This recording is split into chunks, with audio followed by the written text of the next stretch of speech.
El teatro español en el siglo XX. En las tres primeras décadas del siglo XX, el teatro era concebido como el espectáculo por excelencia, arte y negocio a partes iguales. Por ello conviven múltiples corrientes que tradicionalmente se han dividido en teatro comercial, poco innovador pero de gran éxito, y teatro de renovación.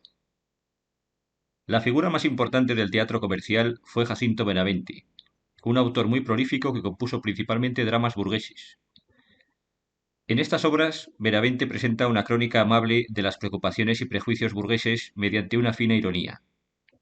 Sus obras más destacadas son La Malquerida, de 1913, un drama rural sobre el tema de la honra, y Los intereses creados, de 1907, que se sitúa en el ámbito de la farsa y que constituye una sátira de carácter universal sobre el poder del dinero a través de personajes procedentes de la comedia del arte italiana. En torno a 1907, y siguiendo los impulsos y la estética del modernismo, surgió el teatro poético, escrito en verso, que pronto fue sustituido por la influencia del drama romántico. Sus autores más relevantes son Eduardo Marquina, que escribió dramas poéticos y rurales, El Gran Capitán, y los hermanos Machado, la mayoría de cuyas obras, no muy innovadoras, están escritas en verso. Obtuvieron su mayor éxito con La Lola se va a los puertos. El género cómico también alcanzó gran popularidad en las primeras décadas del siglo XX, a menudo acompañado de elementos musicales. Los hermanos Álvarez Quintero ambientaron sus obras en Andalucía. Con una acción sencilla y superficial, pretendían provocar la risa del espectador sin mayores pretensiones, como en El traje de luces. Pedro Muñoz Seca creó el astracán, un género teatral en el que la comicidad se crea a través del disparate.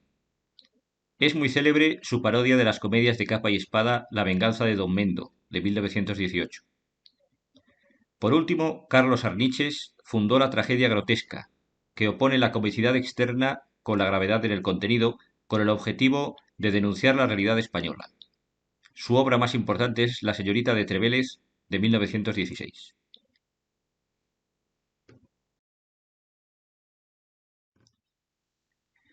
Los primeros intentos de renovación teatral proceden de autores como Jacinto Grau, Unamuno y su teatro desnudo, Fedra, El Otro, Azorín y su antirrealismo, o Valle Inclán, del que hablaremos en el siguiente apartado.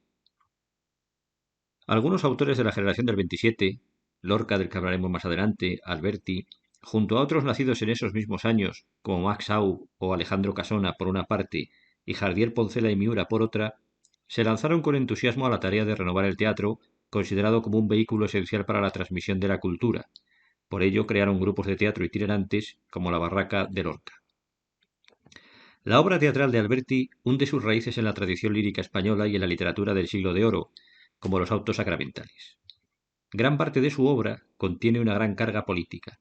Destacan El hombre deshabitado, 1931, en la que trata el tema del vacío existencial, y el Adefesio, de 1943, escrita ya en el exilio. Como Alberti, Max Aub y Alejandro Casona se vieron obligados a salir de España por motivos políticos, con lo que se dio inicio al llamado Teatro del Exilio. La obra de Aub, anterior a 1939, Narciso, muestra un enfoque antirrealista de estética vanguardista que se convierte en un teatro comprometido políticamente durante la Guerra Civil. En el exilio escribirá obras que plasman las dolorosas consecuencias del nazismo o de la guerra. Morir por cerrar los ojos, 1944.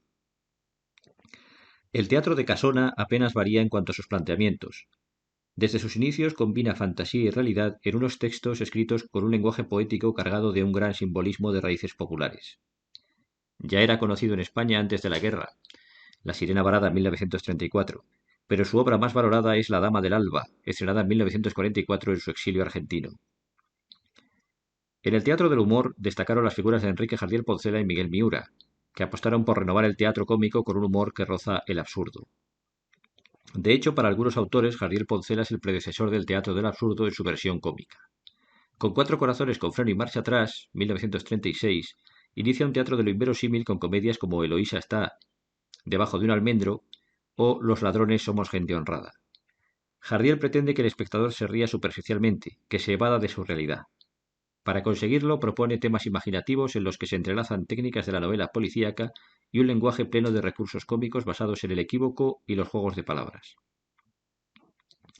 Son varias las obras importantes que escribió Miguel Miura, hasta 1939, algunas en colaboración con otros escritores como Viva lo imposible, de 1939. Pero su obra más relevante, renovadora e inconformista es Tres sombreros de copa, escrita en 1932, pero estrenada en 1952. En ella Miura presenta el enfrentamiento entre dos mundos, el convencional, adinerado y obsesionado con la apariencia, y el mundo inverosímil de los personajes que forman una compañía de music hall. A lo largo de la noche desfilan una serie de personajes estrafalarios, algunos sin nombre propio, con lo que se convierten en una caricatura universalizada. Presenta un planteamiento tradicional en tres actos plagados de situaciones absurdas e impredecibles. El diálogo rápido e inusitado que mantienen los personajes descompone y desordena las palabras hasta construir frases ilógicas dentro de un discurso aparentemente lógico. Otros recursos de comicidad son la acumulación de objetos inútiles o la subversión de frases hechas.